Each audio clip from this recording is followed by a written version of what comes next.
ranking the two, like to say, and you're ranking the two to in an attempt to absolve white people, right, of the destructive nature and veracity of what they've done to black and indigenous people, right? I don't Up think until I'm the doing that at all. 1960s, it was okay to strange fruit black people, right? It was absolutely. Then after that, it had to be done at the hands of the police and the FBI, COINTELPRO, right?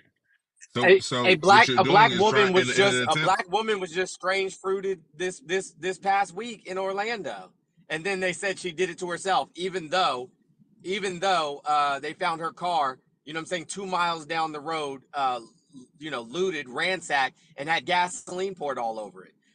So you know what I'm saying, like, no, I wouldn't argue that things are better at all. Well, And and Liv, how real long did quick, it take them to do the anti-lynching bill? How long did it take them to do that? I will say this too. As far as like, if we can see, as far as like, and I know I cut you off, and I'm sorry for everybody that I'm cutting off. We will say this: my hat disturbs people. The simple fact that it says Black Lives Matter disturbs people. So no, like we can honestly say that something like this, not only the hat, people wearing shirts, just the mere utterance of Black Lives Matter, we can see how that triggers the fuck out of people. And I've likened it to an analogy. I broke it down to an analogy that people can understand. Black Lives Matter doesn't mean fuck everybody else. Just like back in the 80s. See, I'm an 80s baby. I know I look young, 41 years old. That's that melanin. I'm kissed by the fucking sun. But back in the 80s, they had that slogan, save the whales. Like I said, man, that didn't mean fuck every ocean life there is and just worry about the whales. Right. No, we're saying like, listen, there's a problem going on right now. There's the whales are about to be extinct. I'm not saying black people are about to be extinct, but the Save the Whale campaign was about, hey, listen, we're fucking up and we're doing shit to these people, to the whales, and we need to stop. We need to put eyes on this and we need to focus on this shit. And that's like I say with Black Lives Matter. That's the purpose of that. It's not saying fuck everybody else. It's bringing attention to the fact that like Tremere Rice can't even go outside and play like a young kid would play without these coward cops getting out their car and unaliving him. It's the fact that a black man, Philando Castile, carrying a weapon legally, having his license, can't even, after being told, hey, show me your license, not even having an opportunity to do that. It's about a black woman, Sandra Bland, getting unalived in jail for no freaking reason. It's about a Tatiana Jefferson, I think I pronounced her last name right, up here in Dallas, the Dallas area, playing Fortnite with her nephew, hearing somebody in her backyard, and once again, living in Texas, like I do, going to see who it is, and then the cop unaliving her and not even saying nothing. So that's why we say, hey, listen, pause X. This shit is going on, and we need to pay attention to this shit. So that's why there is no like relationships getting better, because no one wants to see what's going on. Not saying you per se. Right. I'm talking You about know, everybody else. I was gonna say, as a humanitarian, a society with capitalism will never have progress. So the day I see progress is the day basic gentrification doesn't exist. The day I see progress, that basic educational levels will be up to par with other countries. The day that basically I see progress is when healthcare is a single payer healthcare, and it's good healthcare at that we're not losing any lives in a hospital. I'm talking about not just by daily tragic death. I'm talking about basically pregnancy. It should be no reason why, if that we are seeing progress and housing is a mess. If we're seeing progress, how the hell in this country we're still basically lying to ourselves that this country is so goddamn great when we're clearly not? That's called denial. So, ladies and gentlemen, real quick, I do definitely have to let Miss Stacy talk. If y'all know me, y'all know the love I have for Miss Stacy. So I definitely have to let Miss Stacy talk. And if y'all don't know who she is, you're tripping. Y'all are tripping if y'all don't know who Miss Stacy is. But Miss That's how Stacy, you you have the tripping. floor. Oh Lord. I just bought the book. Thank you. I appreciate it, Miss Stacy. I try to be a woman of my word. I'm sorry. I just came in on the middle of the conversation, so I can sit back and listen, and then maybe fill in the blanks, I suppose. All right, no problem. No problem at all, Miss Stacy. Okay.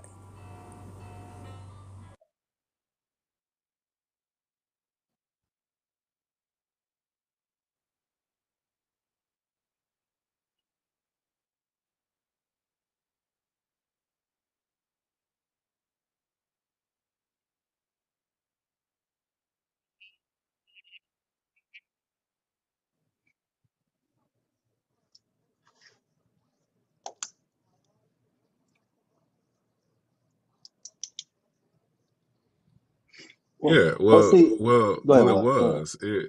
Yeah, it was. Like when you look at the creation of Section 8, welfare in general, it goes back to 1930s and the New Deal, and it was an effort to help women that had lost their husbands due to the Spanish flu and then World War I. So that was the creation of it. This is why the Republican platform looks to benefit, as Mr. Jones outlined earlier, predominantly white people. But it wasn't in the mid '60s. All of a sudden, that changed, right? And you see a rollback, and you see law looking to limit and bar people from these opportunities of housing and assistance, right? So it didn't take away the discrimination from black people; it just changed it. We can see it rolling back even now. 80 some odd people on benefits don't have enough, don't work, but still don't have enough to cover their lived expenses. And that disproportionately affects black and brown people. And there are laws barring people from having these opportunities that emerged in the mid '60s, right after the Civil Rights Act and Voting Rights Act.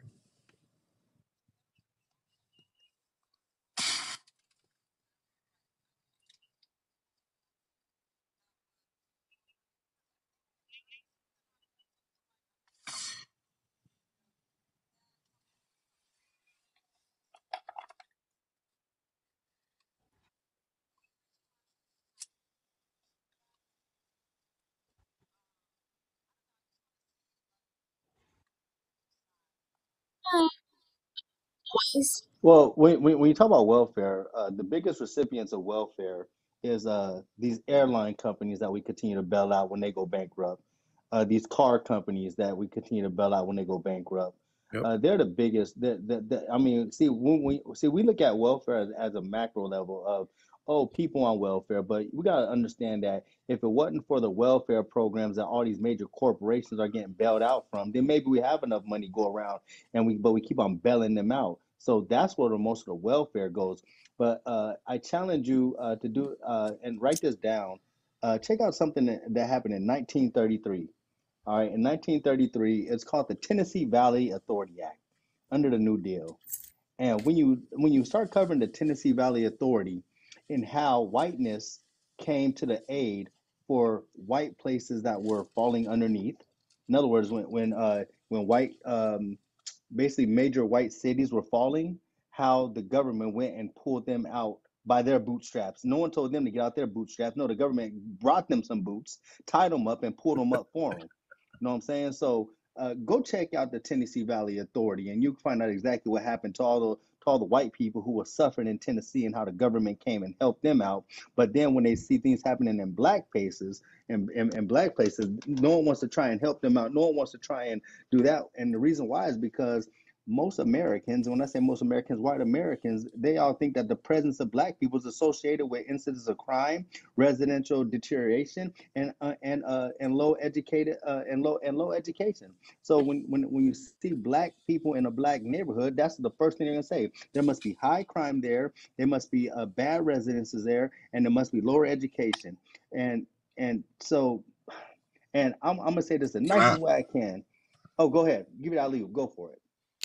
Yeah, you just do the alley oop right there, right? Because in the '90s, the greatest like act of welfare that I can think of now that you bring that up would be the predatory loan practices practiced by the banks, right?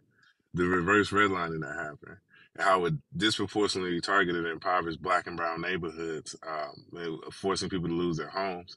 It's because of these predatory practices leading up to 2007 when you had the housing market crash, right? And then you had the bailout, and they bailed these people out. They lost 20% of this nation's wealth. 20%.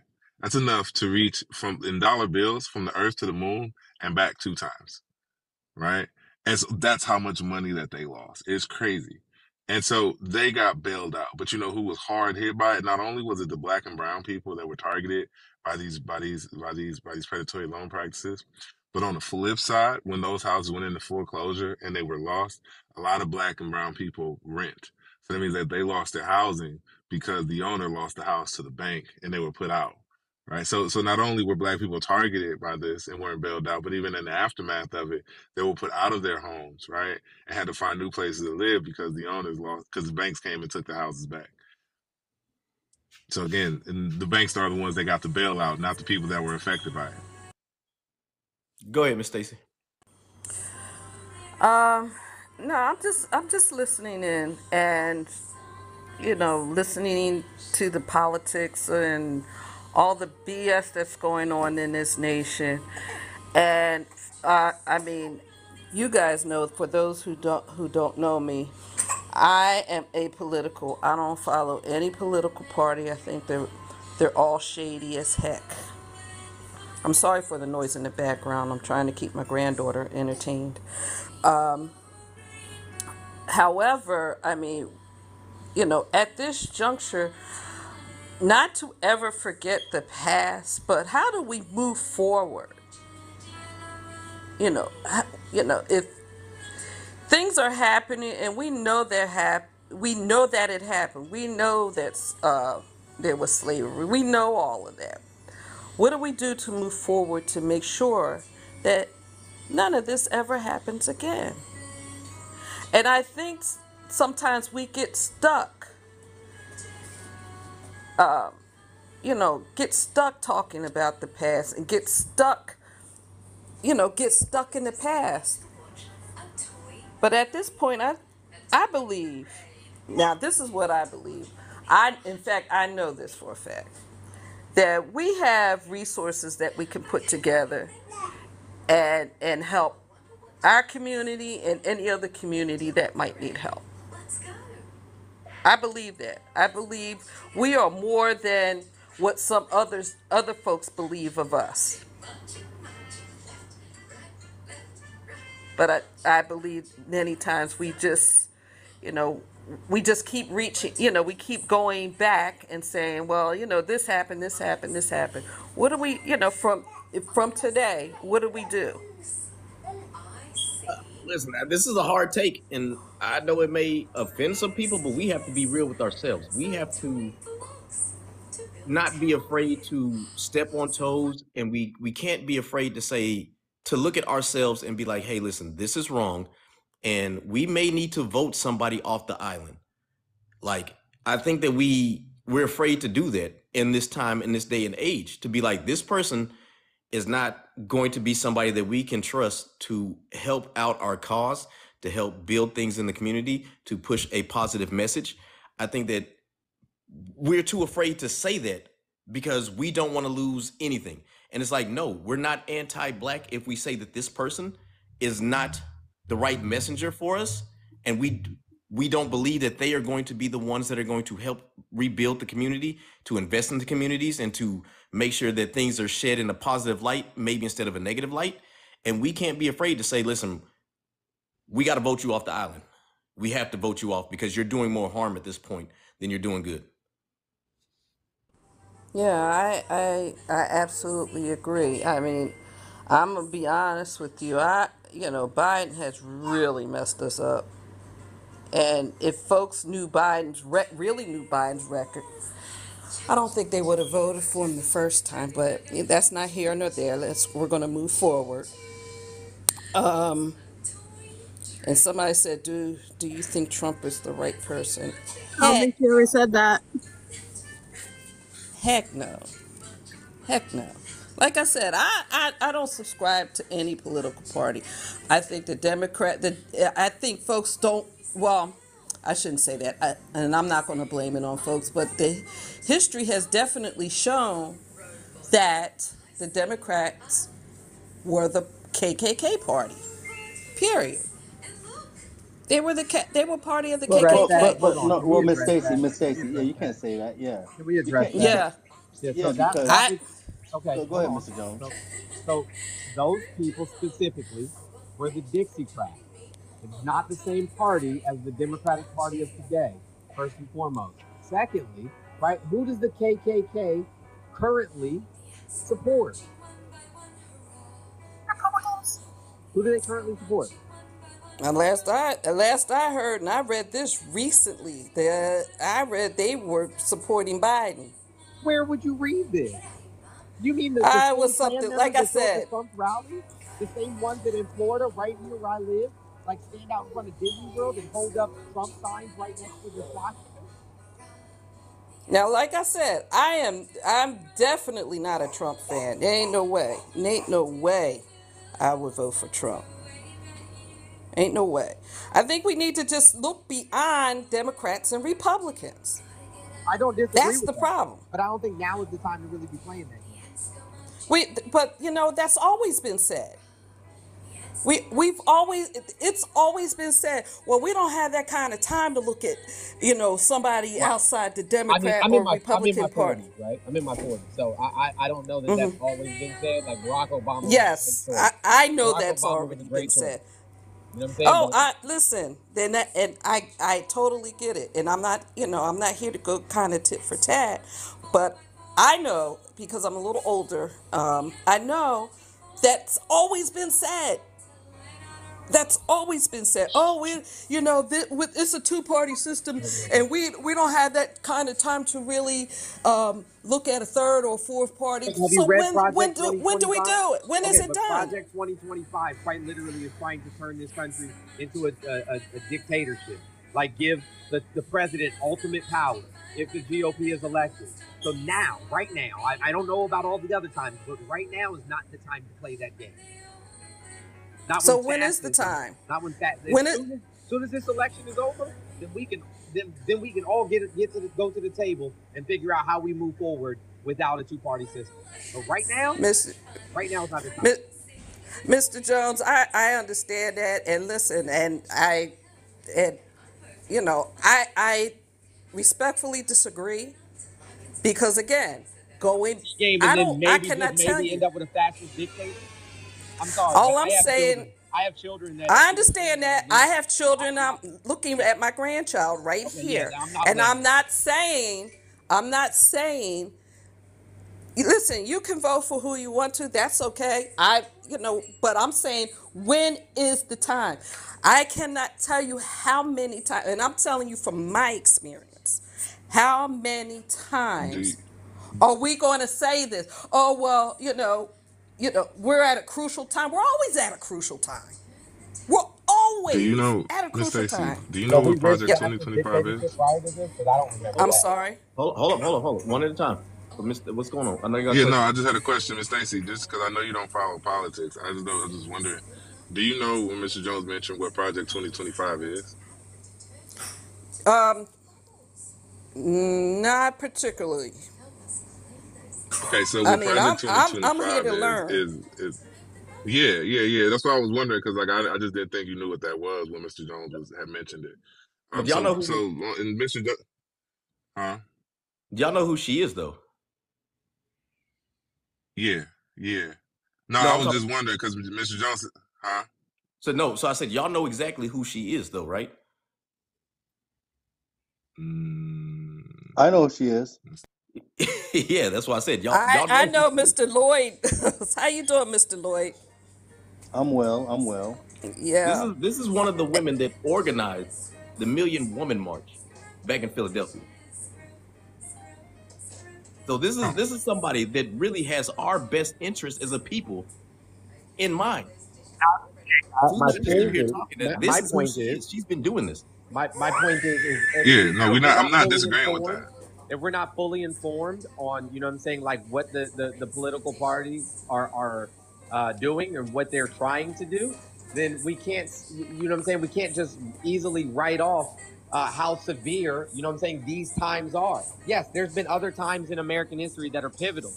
Like I would say Trump's election was a pivotal election. We allowed somebody who has fascist ideologies to run the country for 4 years. We cannot allow it again because right now we're seeing all of the harm that he did. People cry about gas prices, Donald Trump. People cry about inflation. Now I understand that it's global, but a large portion of that, because when America sneezes, the rest of the world gets a cold. A large portion of that has to do with him allowing corporations unfettered power. So you know what I'm saying? Like, we cannot allow this specific person, to be president again. And if we and nobody's going to vote for a third party in this election, so our hands are tied. Now, after this election is over, and then we can all go to the table and say, hey, how do we stop our choices from being shit and manure going forward? No, and I agree. I agree with that wholeheartedly. You know, and I've been telling people it's time for another Black National Political Convention. The Black National Political Convention that happened in 1972 in Gary, Indiana, came out with a lot of great things. But the thing is, guess what? Because Black people are not a monolith, and Black people want to do what they want to do. Most Black organizations who said that they would support it didn't support it in the end. And so we need to have a national Black political convention again. And like I said, once this is over, we do need to have that, because we really need to exercise what we all say we have Black power, but I think we need to exercise Black power, because historically, whenever we exercise Black power, Blackness won, but everybody else won with us because we are human. We're humans. You know what I mean? We like humanitarians. We do those things. But my thing is, if we don't come together as all Black people, and I understand what my man Virgo says. Some people need to be voted off the island, and I embrace that. I embrace that. I really do. But at sometimes we got to try and find a way where we can actually reel ourselves in, because if we cannot have no unity if we don't have everybody with us. So if you chop off most of the Black, now what I'm trying to say, when I say most of the Black community, what I'm saying is that I met Black Republicans who are not for what the Republican Party is doing in Trump. We must understand there are just Black Christians. That's what it is. There are some Black Christians who are just up in there. They're not evangelicals, but they're Black Christians and they're conservative. But a lot of them Black conservative Christians vote for our interests as a community. If you go and talk with them, so a lot of them do vote for the Democratic Party, even though they're conservative Christians. So we need to find a way where we got to have our own political convention, and to where we're going to exercise what we call we even though Black people are the global majority, we're just not the majority here, but we know that they want our votes and we know that they want us to do things. We need to find a way to literally twist their arms and make them bend to our will, and that's going to take an effort from all of us, a concerted effort, and we must be intentional when we do it. Now, like I said, I agree with Mr. Jones wholeheartedly. We can't just let the because we've always saved this country. If you go back historically, we've always saved this country from falling apart like a Frankenstein monster that it is. We've always done it. And I also agree with Miss Stacy at the same time, where we got to stop sitting here saying that we're gonna just go along to get along. But there's a time and a place for all those things. And I'm with Mr. Jones as far as we can't just abandon the party that looks like, and I'm gonna say it just like this, that looks like they have our interests. You know what I'm saying? Right now, we can't abandon and go to a party that we know for a fact who's staunchly against humanity and their enemies against us. So we can't just let them win. I totally agree. I totally agree with you, Mr. Lloyd. Not to take, like I said, I'm here to learn. One of the things I'm not never opposed to doing, even at my big age, is learning. I guess my frustration comes in, even with friends of mine. Even I've been involved in politics, so I've seen the inside dealings of politics, and it's very dirty. And I'm talking about on both sides. It's very dirty. Uh, you know, I guess my frustration lies in when do we get to that point too? If everybody's willing to wait until after this election and folks really want to put up a concerted effort to, hey, let's look at another party, I'm with it. I'm with it. Then But it I again, think going back, I've heard that before. You understand what I'm saying? I think that's where my frustration lies. I've I heard that understand. before. And folks are like gung ho until you realize that there's some real work out here that it takes. And listen, and if the and if the Democrats feel like somebody from a third, or even the Republicans, if they feel like there's somebody from a third party or a fourth party is going to win a nomination, watch what happens. especially the Democrats. And I say that because a lot of folks I know are Democrats, but watch what they do. Watch how they act. Miss Yeah, Stacy, do you think that in essence what you're saying is that while the idea sounds great, the can keeps getting kicked down the road until next time? Absolutely. That's exactly what I'm saying. the only So problem for is because me, we the do understand difference. how the Project 24 is about to work. So I do agree that like we see Current. like Jones was saying, we see the fascist that's going on right now. This has to be, we have to make it perfectly clear. And it's like Lloyd was saying, we have to make it perfectly clear.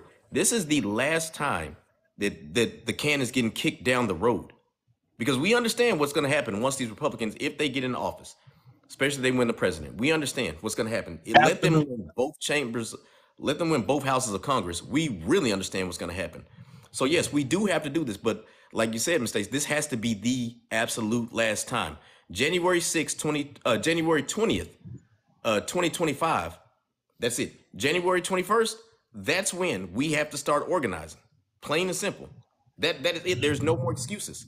January 21st, 2025. There's no more excuses for us to bail out what's going on. We have to start But here, getting the people that we need in places right now.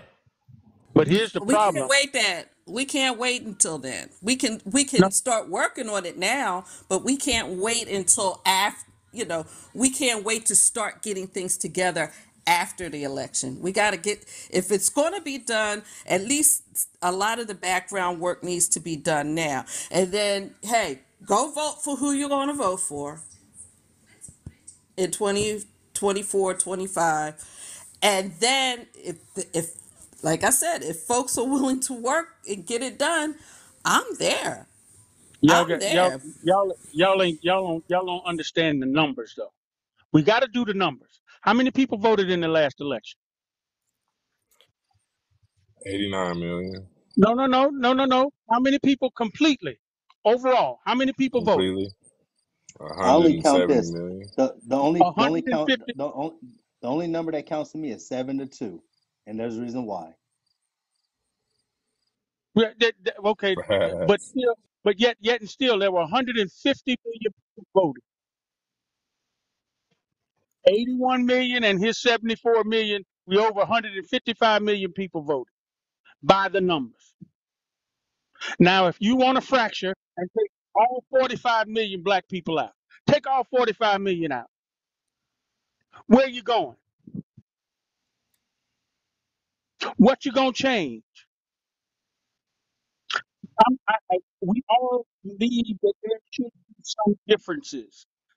But if you take all 45 million black people out, where are you going?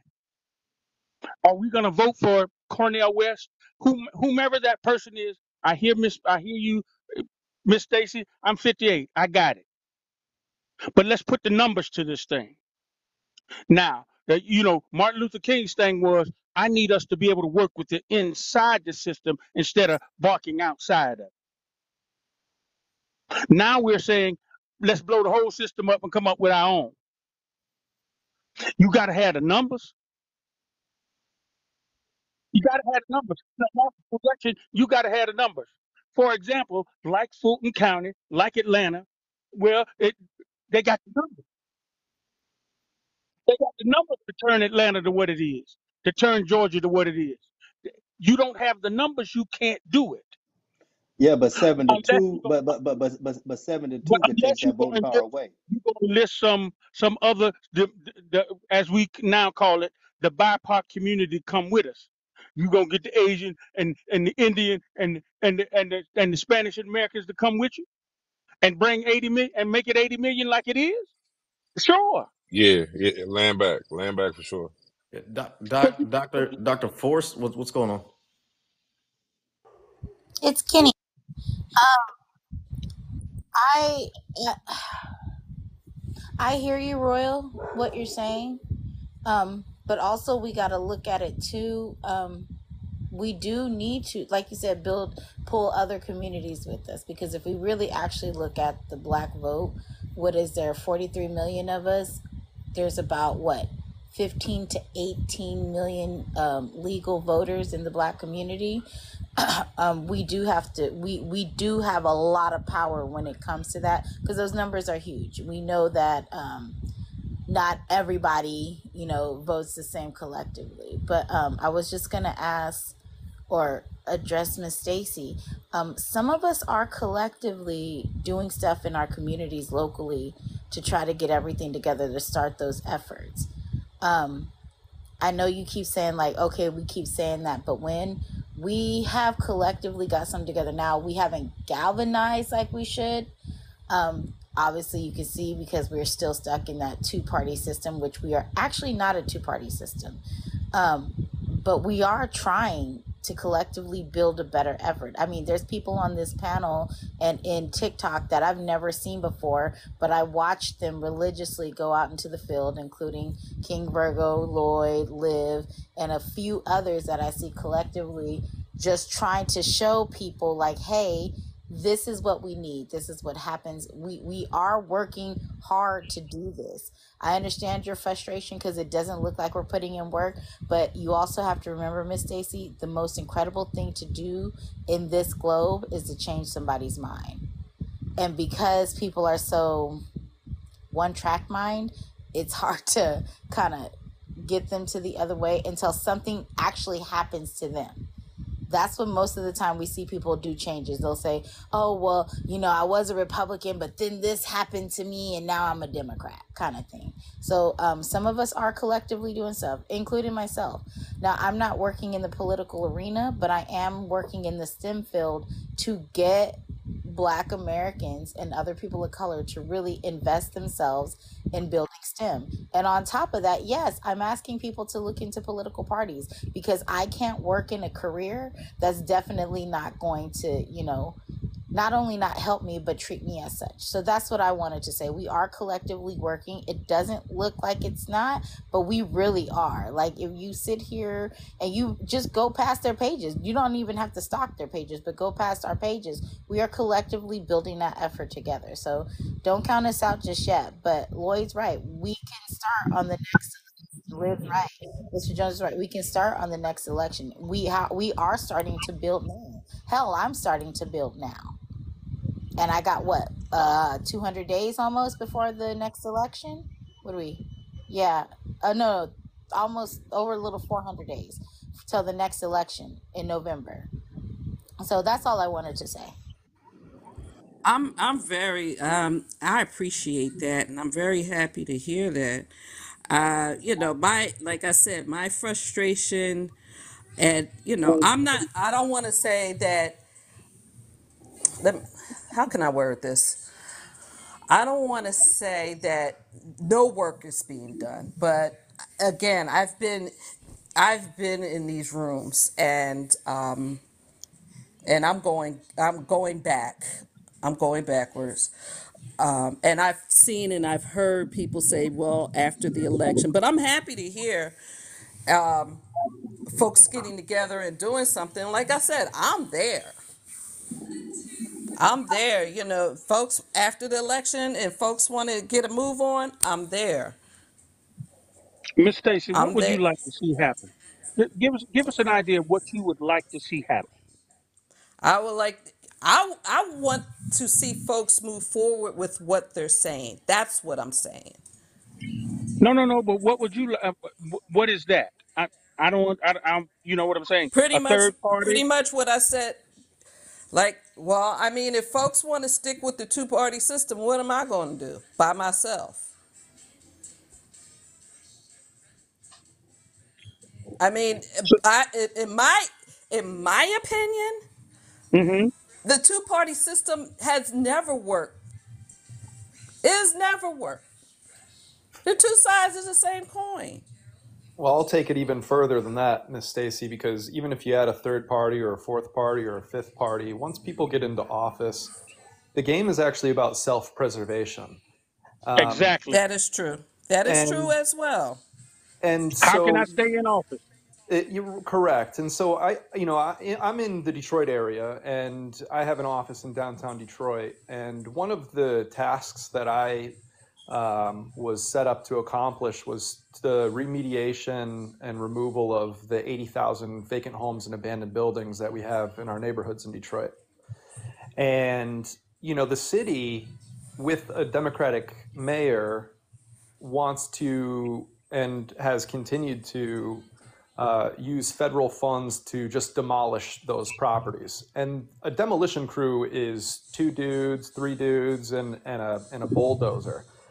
And there's actually a way that individuals can buy up blighted property, donate the raw material to a nonprofit. That donation of the raw material offsets the cost of the land acquisition or the property acquisition, to the point where they're now net positive, essentially getting paid to acquire the property that is blight, while also being incentivized to remove the blight. And the city decided not to do that, despite each one of those work sites employing anywhere from 10 to 20 individuals that would get trained on deconstruction skills. And we were able to put a proposal together where individuals within the neighborhood that they live could literally just walk down the street to a job site and get paid to beautify and remediate these blighted homes. But the political apparatus is set up to such a degree where self-preservation is really what is the driving force for the in this particular case, the mayor. And the faster he can get rid of the blight, the better it looks on paper. Not necessarily taking into consideration the economic opportunities that could have been stimulated through deconstruction rather than demolition. And so I just throw it out there to say that you can create whatever political party in addition to the 2-party system that you want. It will always end up being an individual who's susceptible to human nature that will fall prey to their own self-preservation. So. You good? I got about like 5-10 minutes. I've been getting a couple of calls while we were on. Thank you guys for allowing me to participate. I actually got to bounce out as well. All right, no problem. Like I said, we got about like 5 minutes. Thanks for having me. I do as well. My granddaughter's looking at me sideways, like, where's my lunch? Yeah. All right, thank y'all so much.